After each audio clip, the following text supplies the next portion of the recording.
I made a video on the possible reasons marijuana was made illegal several years ago, and since there's a lot more publicity and talk about making marijuana illegal or legal in California, I thought I would put out another finding or an idea of mine and a question, really. In my research, a lot of scholars have pointed out that the reason marijuana was made illegal was because of racism, mostly against the Mexicans. And I'm sure that was a huge part in convincing the masses that marijuana was bad, because the bad Mexicans would smoke it and get crazy loco. That's in some of the historical documents. And people are going on and on about how safe it is compared to alcohol, which I agree. I've compared to alcohol, you never see some guy in a white wife beater being arrested and he's all doped up on pot. He's usually high on crack or drunk or some other drug that makes you violent. You bust a marijuana smoker and they're like, dude, you're chilling my buzz, man. They're just not violent people. It's not that kind of drug. So I hear them going on and on about that particular issue. Maybe I should start off with the first law written on the books about hemp or marijuana. And I have a paragraph from Pete, looks like Geither, from drugwarrant.com. I'm just going to read the short paragraph about the first law. America's first marijuana law was enacted in at Jamestown Colony, Virginia in 1619. It was a law ordering all farmers to grow Indian hemp seed. There were several other must-grow laws over the next 200 years. You could be jailed for not growing hemp during times of shortages in Virginia between 1763 and 1767. And during most of that time, hemp was legal tender. You could even pay your taxes with hemp. Try that today. Hemp was such a critical crop for a number of purposes, including essential war requirements, rope, etc., that the government went out of its way to encourage its growth. You don't hear that very often, that the first law on the books about marijuana was the mandatory growth by farmers. You could be arrested for not growing enough marijuana or having marijuana growing on your farm.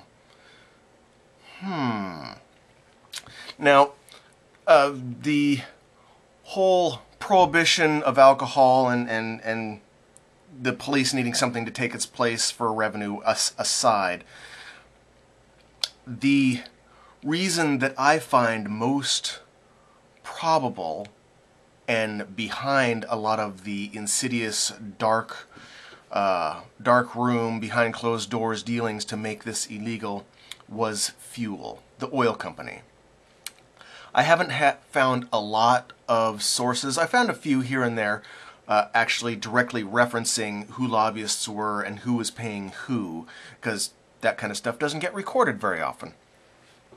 But as a bit of trivia, Henry Ford's first automobiles were designed to run on hemp oil.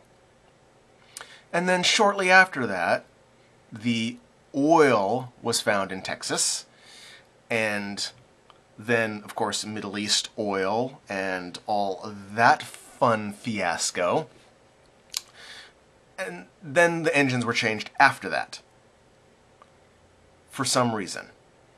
Probably because oil was abundant and cheap at the time, and they didn't care whether it polluted. But that aside, my thought is, my belief is firmly that the fuel industry had the most to gain by making hemp illegal.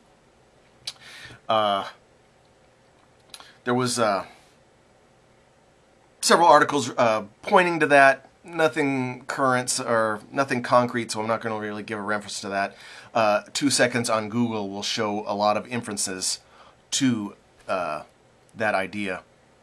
But actually the whole reason for this video, you're probably wondering where I'm going to go with this, is corn. Corn, as I hope many of you realize, is actually a grain. A wheat grain. Corn is actually wheat genetically modified, GMO, genetically modified to be bigger and juicier, have more oils and sugars. So if you shrunk corn back down to the size, it would look just like wheat, and it would again be wheat. And for all you GMO naysayers, we still have wheat and corn. So they're not really competing with each other. They're not infecting each other. They're now separate plants that have been genetically modified apart. My point, hemp seed is where they got the fuel from, which is, of course, a green fuel, much more volatile than ethanol, and easier to get at and easier to refine. But hemp seeds are very small. If you've ever tried to grow hemp, they're very, very small. But a little genetic modification, which is, of course, my favorite topic, could make hemp seeds as big as pumpkins and full of oil. I wonder what the world would look like if we were getting all of our liquid fuel from hemp oil, and what the farms would look like, and how green the earth could be after that. I know the legalization of hemp people aren't really pushing this for some reason. I can kind of understand that they don't want opposition from the oil companies, which actually made me hesitate to make this video because I'm so popular and influential that I don't want to affect the legalization of it. But with the green movement, clean energy, electric cars, alternative fuel sources, I think the masses would actually be more behind it now than ever. That's just my thought. I'd like to know what you guys think and why you think they're not really pushing the hemp as fuel, because that, of course, gets farmers jobs, farmers money, clean energy, everything positive that I can imagine would come from it, and I don't know why they're not pushing that more. I'd just like your thoughts. Thanks for listening.